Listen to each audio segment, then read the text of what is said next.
이 정도 무게에 이 정도 성능에 이 정도 가격대 가지고 있는 노트북이 그렇게 흔하지가 않아요.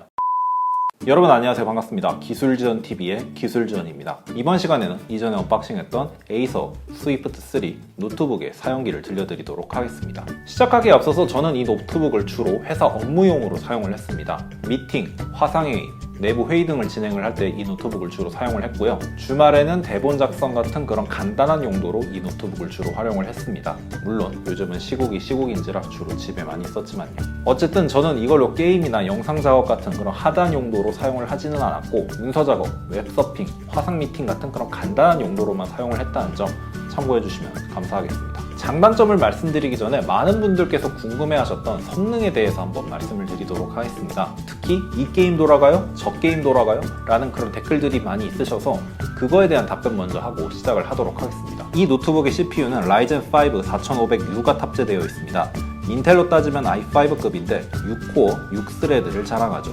외장 그래픽은 따로 없고 내장 그래픽엔 베가 그래픽만 있습니다. 어쨌든 이 노트북으로 게임을 몇 개 돌려봤는데 결론부터 말씀드리면 롤이나 발로란트 같은 그런 캐주얼한 게임 돌리신 분들한테는 충분히 추천해드릴 만한 그런 노트북입니다. 좀 옛날 게임이지만 콜 오브 듀티 모던 오페어 2도 이펙트가 많은 상황이 아니라면 무리 없이 플레이 가능했습니다. 발로란트도 60프레임을 무난히 뽑아주어서 플레이에 지장이 없었고요. 하지만 오버워치라든가 요즘 플레이하는 세키로 같은 최신 고사양 게임들은 소화를 잘 못하는 모습이었습니다. 대바대 플레이 해달라는 분도 계셔서 해봤는데 돌아는 가는데 낮은 옵션에서 50에서 60 왔다 갔다 하더라고요. 못할 수준은 아니지만 그렇다고 엄청 원활한 수준은 아니라고 말씀드리겠습니다. 게임 외에 문서 작업에서는 전혀 문제가 없었습니다. 파워포인트랑 크롭탭 여러 개를 띄우고 작업을 해도 끊기거나 버벅거리는 느낌이 전혀 없었습니다. 하지만 영상 편집은 크게 기대를 하지 않는 게 좋습니다. 영상 편집 노트북을 쓰실 거면은 이런 거 쓰시지 말고 게이밍 노트북 쓰시는 게 훨씬 마음에는 편할 겁니다. 이미지 편집은 엄청나게 고해상도, 고용량의 이미지를 가지고 편집하는 게 아니라면 충분히 하실 수 있습니다. 발열과 소음 같은 부분은 문서 작업을 할 때는 크게 느껴지지 않았습니다. 하지만 게임이나 영상 렌더링 같은 고사양의 작업을 하면 펜이 빠르게 돌아 소음이 발생하고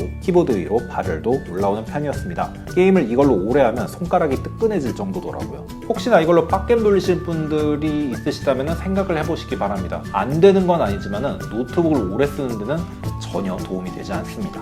성능을 요약해드리면 문서 작업과 포토샵 같은 이미지 편집, 롤이나 발로란트 같은 캐주얼한 게임을 간단히 즐기실 분들을 위한 성능이라고 말씀드릴 수 있겠습니다. 대학생 기준으로 말씀드리면 인문계, 상경계 같은 분들은 문제없이 쓰실 수 있고요.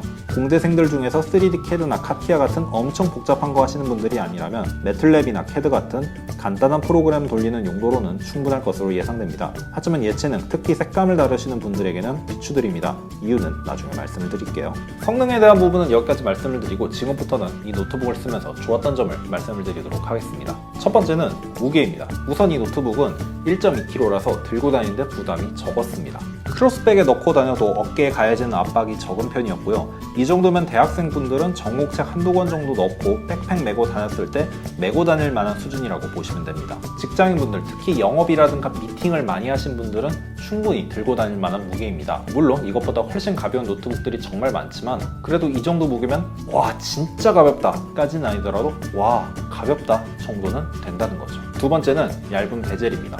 이 노트북은 좌우와 위쪽 베젤이 정말 얇은 편입니다. 물론 아래쪽은 살짝 두껍지만 아래쪽은 두꺼워도 몰입에 크게 방해되는 수준은 아니었기 때문에 사용하기엔 충분히 괜찮았습니다. 베젤이 얇다 보니 노트북이 더 작아져서 휴대성도 더 좋아졌습니다. 화면에 몰입되는 것은 덤이고요. 세 번째 장점은 180도 힌지입니다. 힌지가 180도로 접힌다는 것은 내가 작업하고 있는 내용을 상대방에게 보여주기 쉽다는 점입니다. 특히 회의를 할 때 정말 유용하죠. 같이 작업을 하는 데는 정말 편하거든요. 네 번째는 PD 충전입니다. 이 노트북은 오른쪽에 위치한 USB-C 단자로 충전이나 화면 출력을 지원하는데요. 이게 정말 편합니다. 대학생분들이나 직장인분들 같은 경우는 바깥에서 정기적으로 어떤 작업을 해야 될 경우가 가끔 있는데 그런 경우 충전기는 사실상 필수로 들고 다녀야 합니다. 그렇게 되면 노트북 충전기, 일반 충전기, 태블릿도 쓰신다면 태블릿 충전기까지 충전기 여러 개를 들고 다녀야 돼서 굉장히 번거롭습니다. 하지만 PD 충전이 지원되는 노트북이라면 이런 고출력 멀티 충전기 하나에 PD 충전 케이블 하나, 스마트폰 케이블 하나 이렇게 들고 다니면 되니까 휴대가 정말 간편해지죠. 노트북을 주로 들고 다니면서 사용하실 분들이라면 이 노트북처럼 PD 충전이 지원되는 노트북을 구매하시는 것을 강력하게 추천드립니다. 그 외의 장점을 말씀드리면 긴 대기 시간이 있을 수 있겠습니다. 한 3일 정도 사용하지 않고 놔둔 적이 있었는데 그 이후에 노트북을 켜도 배터리가 살아있더라고요. 배터리 자체가 꽤 오래가는 편이다 보니까 한번 충전을 해놓고 아침부터 저녁까지 간단한 문서 작업만 한다라고 하면은 충분히 쓸 수 있을 만한 그런 수준이었습니다. 하지만 모든 제품들의 장점만 있는 것은 아니죠. 이 노트북도 단점이 존재했습니다. 특히 몇몇 부분들은 정말 아쉬웠는데요. 첫 번째 단점은 키보드 배열입니다. 우선 이 노트북의 키감은 정말 괜찮습니다. 키 사이즈도 크고 타이핑감도 꽤 좋은 편이라서 키보드 자체는 정말 좋은 편이에요. 그런데 배열이 좀 아쉽습니다. 가장 아쉬운 게 전원키의 배치인데 전원키가 많이 쓰는 딜리트 키 옆에 붙어 있어요. 그렇다 보니까 딜리트 키를 누르던 중에 무의식적으로 전원 버튼도 누를 수가 있게 되는 거죠. 그런데 작업을 하다가 전원 버튼을 누르게 되면 이게 절전 모드로 자동으로 들어가게 돼요. 열심히 작업을 집중하고 있는데 갑자기 이게 절전 모드에 들어가 버리면 좀 많이 멘탈이 붕괴되겠죠. 하지만 다행히도 설정에 들어가면은 전원 버튼을 눌러도 절전 모드에 들어가지 않을 수 있게 바꿔줄 수가 있어서 이 부분은 좀 해결이 가능했습니다. 그런데 해결이 불가능한 문제가 하나 있는데 바로 페이지업과 페이지다운이에요. 이 키가 방향키 바로 옆에 붙어 있어요. 그러다 보니까 문서 작업 중에 방향키를 쓰게 되면은 나도 모르게 페이지업, 페이지다운 키를 누르게 돼요. 그렇게 되면 어떤 일이 발생하느냐, 대본을 열심히 쓰고 있는데 갑자기 페이지업 키가 눌려져가지고 상단으로 가버리거나 그런 좀 불상사가 발생을 해버리는 거죠. 물론 여러분들이 매크로를 적용을 해서 페이지업, 페이지다운 키를 눌러도 아무것도 되지 않게 바꿔줄 수는 있어요. 그런데 비싼 돈 주고 구입을 했는데 내가 그것까지 써가면서 이렇게 노트북을 써야 할까요? 솔직히 조금 이거는 많이 아쉬웠습니다.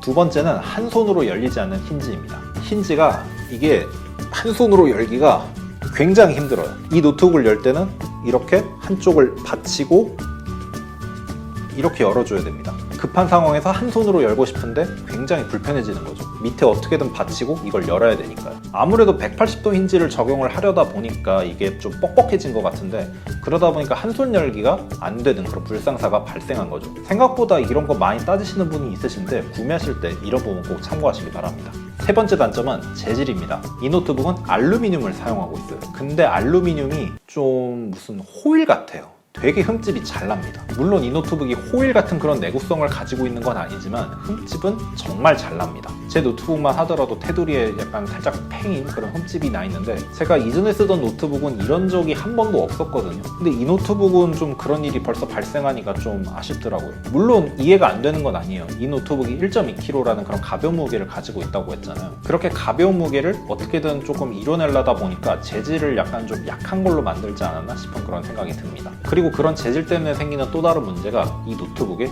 눌림이에요. 이걸 이렇게 눌러주면 제대로 눌린다는 느낌이 들 정도로 잘 눌립니다. 그리고 키보드를 쓰다 보면 그런 눌림들이 동시에 느껴지고요. 이런 눌림에 좀 민감하신 분들이라면 이 노트북 구입하실 때 좀 참고를 하셔야 될 것 같습니다. 그나마 좀 다행인 게 있다면 이런 눌림 같은 경우에는 그램이라든가 좀 가볍다고 하는 노트북들의 거의 공통적인 특징이라서 이 노트북만 크게 문제가 된다고는 할 수 없다는 거, 그게 좀 다행이라고 생각을 합니다.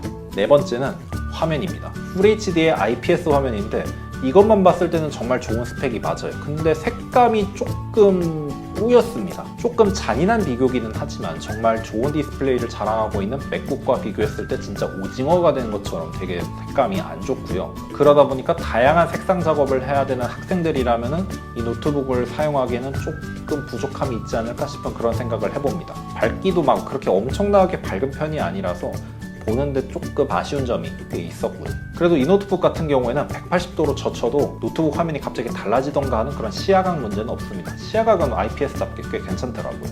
다섯 번째 단점은 스피커입니다. 소리가 진짜 약해요. 저는 이걸 주로 화상회의 용도로 썼다고 말씀을 드렸잖아요. 근데 화상회의를 할 때 이렇게 마이크나 이어폰을 연결을 하지 않고 그냥 이 노트북의 스피커만 가지고 사용을 했었는데 소리가 좀 작아서 살짝 힘들었던 그런 기억이 있습니다. 스피커 출력 자체도 굉장히 낮고 게다가 이 스피커가 이렇게 보시면은 이렇게 하단 쪽에 있어요. 작은 소리가 더 작아지게 되는 그런 결과를 보여줍니다. 이것도 좀 잔인한 비교기는 하지만 제가 가지고 있는 맥북 프로 15인치랑 한번 비교해서 들려드리도록 하겠습니다.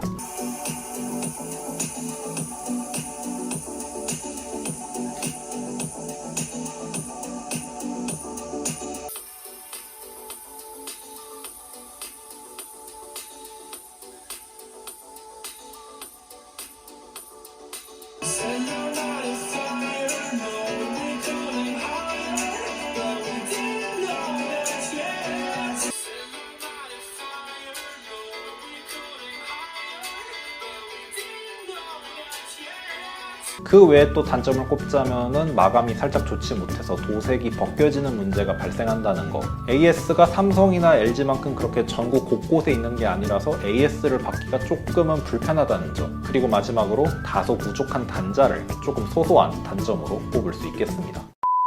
정리하자면 노트북을 정말로 가볍게 들고 다니면서 여기저기서 작업을 하실 분들, 노트북을 진짜 100% 휴대용으로만 쓰시는 분들, 그리고 노트북을 사용을 하면서 간단하게 게임을 즐기고 이미지 작업이나 문서 작업 같은 거를 하실 분들에게 추천드릴 수 있을 만한 노트북이라고 할 수 있겠습니다. 그리고 무엇보다 이 정도 무게에 이 정도 성능에 이 정도 가격대에 가지고 있는 노트북이 그렇게 흔하지가 않아요. LG 그램 같은 경우에는 아무리 저렴해도 이게 100만 원대 아니면 90만 원대거든요.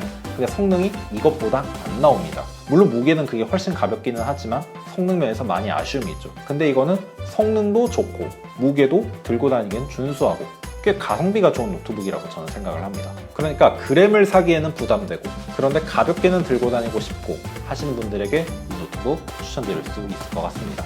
지금까지 기술지원TV의 기술지원이었습니다. 그럼 전자제품 모두 잘 쓰세요.